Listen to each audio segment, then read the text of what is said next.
Sir sir నమస్తే. నమస్తే. నమస్తే. 'చిట్టేసు సంక్రాంతికి వస్తున్నాం' అనే ఒక పెద్ద బ్లాక్ బస్టర్ తర్వాత చాలా కథలు విని ఫైనల్‌గా 'త్రివిక్రమ్' సినిమా ఓకే అయిందని గత కొంతకాలంగా ప్రచారం జరిగింది. ఈరోజు అది గ్రాండ్‌గా ప్రారంభోత్సవం కూడా జరుపుకుంది. అవును. ఎలా ఉండబోతుంది ఈ సినిమాతో 'త్రివిక్రమ్' మరోసారి మ్యాజిక్ చేయబోతున్నారా? అంటే 'త్రివిక్రమ్' యాక్చువల్‌గా మహేష్ బాబుతో చేసినటువంటి సినిమా సంతృప్తికరంగా రిజల్ట్‌ని సాధించలేకపోయింది. ఇది 'గుంటూరు కారం'. అవును. 'గుంటూరు కారం' తర్వాత ఆయన అల్లు అర్జున్‌తో ప్రాజెక్ట్ చేస్తాడు అని చెప్పి అందరూ అన్నారు కానీ అదేదో సంభవ్ మెటీరియలైజ్ కాలేదు. అదే కథని ఇప్పుడు ఎన్టీఆర్‌తో చేయబోతున్నాడు అనేది కూడా ఒకటి విన్నాం మనం.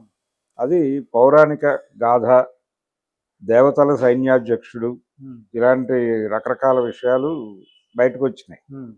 అందులో నిజాలు ఎంత అనేది అధికారిక సమాచారం కాదు కానీ అయితే నాగవంశీ దానికి సంబంధించినటువంటి ఒక క్లారిటీ అయితే ఇచ్చాడు. ఇది డెఫినెట్గా పౌరాణికమే అనేది చెబుతూ ఎన్టీఆర్ కోసమనే అనుకున్నాం, ఇది ఎన్టీఆర్కే యాప్ట్గా ఉంటుంది అని చెప్పి కార్తికేయుడి కథ అనేది కూడా తను రివీల్ చేశాడు. అయితే ఆ ప్రాజెక్టు పట్టాలెక్కడానికి ముందు ఆయన 3 ప్రాజెక్టులు కంప్లీట్ చేయాల్సినటువంటి ప్రోగ్రాం ఉంది అక్కడ. అందుకని ఈ మధ్యలో తనేం చేయాలి అనే ఉద్దేశంతో వెంకటేష్తో సినిమా అనేది కమిట్ అయ్యాడు. వెంకటేష్తో ఈయనకు ఒక లాంగ్ జర్నీ ఉంది గతంలో. అంటే విజయభాస్కర్ నాయకత్వంలో వచ్చినటువంటి మల్లీశ్వర్ కావచ్చు, నువ్వు నాకు నచ్చావు కావచ్చు, దానికంటే ముందు ఇంకొక సినిమా చేశారు. అయితే విజయభాస్కర్ సినిమాలన్నిటికీ కూడా త్రివిక్రమ్ బ్యాక్ బోన్గా ఉన్నాడు. త్రివిక్రమ్ విజయభాస్కర్ నుంచి బయటకు వచ్చిన తర్వాత విజయభాస్కర్కి విజయం మొహం చాటేసింది. ఇవన్నీ రకరకాల రూపాల్లో ప్రజల్లో ప్రచారంలో ఉన్నాయి. ఇది అవాస్తవం అని చెప్పి విజయభాస్కర్ గారు అన్నప్పటికీ ఆయనకి సక్సెస్ అయితే రాలేదు ఈయన దగ్గర నుంచి వచ్చేసిన తర్వాత. దాదాపు అందరు హీరోలతోనూ వాళ్ళు చేశారు. చిరంజీవితో చేసిన జై చిరంజీవ కొంచెం మిస్ఫైర్ అయింది. ఆ మిస్ఫైర్ అయిన తర్వాత నుంచి ఈ కాంబో కనిపించలేదు. ఆ తర్వాత త్రివిక్రమ్ డైరెక్షన్ వైపు రావటము, శ్రవంతి రవికిషోర్ గారికి ఓ సినిమా చేయటం, ఆ తర్వాత అతడు అలా నడిచిపోయింది అతని కెరియర్.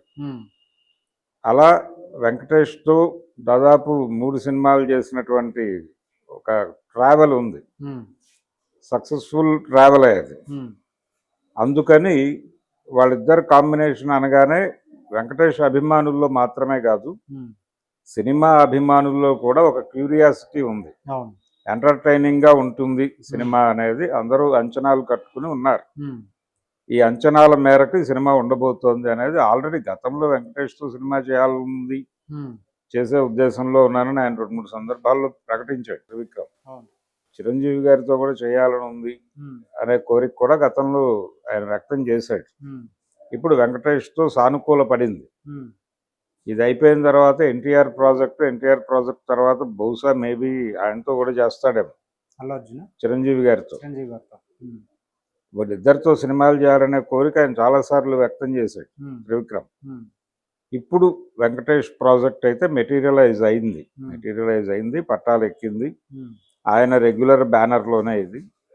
అయితే వెంకటేష్తో చేస్తున్న సినిమా ఈ బ్యానర్లో ఉంటుంది కానీ నెక్స్ట్ ఎన్టీఆర్ సినిమా డెఫినెట్గా నాగవంశీ హ్యాండిల్ చేసే అవకాశమే కనిపిస్తోంది. అంటే ఆయన ఆల్రెడీ క్లెయిమ్ చేసేసుకున్నాడు కాబట్టి.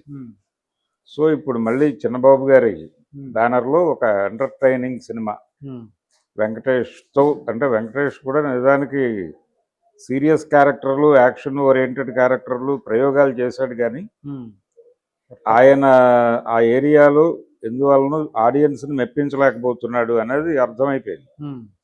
దాదాపు 2 సినిమాలు ఆయనకి ఇబ్బందికరమైనటువంటి ఫలితాలనే ఇచ్చినాయి. అందుకని ఈసారి ఆయన త్రివిక్రమ్తో త్రివిక్రమ్ని ఎంపిక చేసుకోవడం వెనకాల ప్రోగ్రాం కూడా అదే.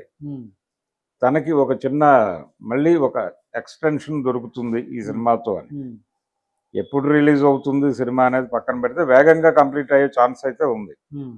ఎందుకంటే త్రివిక్రమ్, వెంకటేష్ ఇద్దరూ కూడా వాళ్ళిద్దరూ సింక్ అయిన పరిస్థితి కాబట్టి డెఫినెట్గా ఒక మంచి సినిమాయే వస్తుంది. ఇంకా దానికి సంబంధించి కాస్టింగ్, ఇతర వివరాలు బయటకు రావాలి. పైగా ఇప్పుడు అప్పుడు వెంకటేష్తో వీళ్ళు చేసిన రోజుల నాటి ఉమ్, వెంకటేష్ కాదు ఇప్పుడు. ఆయన వయసు పెరిగింది. అవును. ఇప్పుడు ఆయన స్ట్రైచర్కి తగ్గ అలాగే ఏజ్ని దృష్టిలో పెట్టుకుని ఉమ్, క్యారెక్టర్ డిజైన్ చేసి ఉంటాడు ఈయన. ఓకే. అయినప్పటికీ ఎంటర్టైన్మెంట్ మీదే ప్రధానమైన కేంద్రీకరణ ఉంటుంది. ఉమ్, ఎంటర్టైనింగ్ హీరోయిజం పండించడంలో వెంకటేష్కి కొంత నైపుణ్యం ఉంది. ఉమ్, ఆయన చేసిన మల్లీశ్వరి ఆ సినిమాల్లో కూడా అదే నడుస్తుంది. అవును. అదే ధోరణి తనదైన పద్ధతిలో సినిమా ఉంటుంది అనేది అయితే హామీ ఇచ్చాడు ఆయన. ఉమ్, ఈ సినిమా మీద హోప్స్ ఉన్నాయి అందరికీ. ఇది అందరి ఆశల మేరకు ఉమ్, ఒక మంచి ప్రాజెక్ట్ ఉమ్, అవ్వాలని మనం కోరుకుందాం. ఉమ్, త్రివిక్రమ్ అంటే ఆ గుంటూరు కారం ఇచ్చినటువంటి ఎఫెక్ట్ నుంచి బయటకు వచ్చేస్తాడు ఈ సినిమాతో. ఉమ్. మళ్ళీ ఆయన కెరీర్ సక్సెస్ఫుల్గా ట్రాక్ ఎక్కాలని అయితే కోరుకుందాం. Thank you. Thank you.